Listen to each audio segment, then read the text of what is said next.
I started this video with a quote by Nipsey Hussle, and that quote says, "The highest human act is to inspire." And the more I listen to his music, the more it feels like that was a personal statement.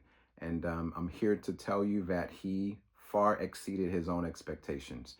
And with that said, more than being the number 2 artist that defined my year, he is also the most inspirational, excluding nobody, right? So I listened to Nipsey for a total of 2,748 minutes, and same concept, right?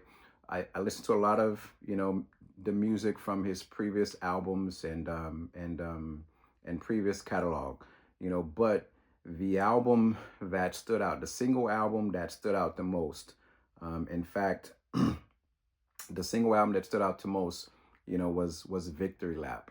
And I believe that Victory Lap is the last classic, right?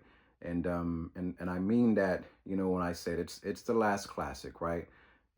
Rarely does music get this good, but once again, if you listen to him, you can tell that his intentions were to make a classic, right? So there's this song where he says that Victory Lap was going to be his Thriller, right? And Michael Jackson made Thriller, and only Nipsey Hussle can make Victory Lap. The other thing that stands out, when I listen to him is you can tell, that he had been working on Victory Lap for some time, right? He was continuing to release music, but simultaneously, kind of sitting music to the side, that was going to become part of his classic, which is Victory Lap, right? So I also I don't think there was another album that topped my charts as it relates to albums, but there are a lot of songs of his that I listen to still to this day, daily, and on a consistent basis, almost on repeat, right? It's obvious that Nip is no longer with us,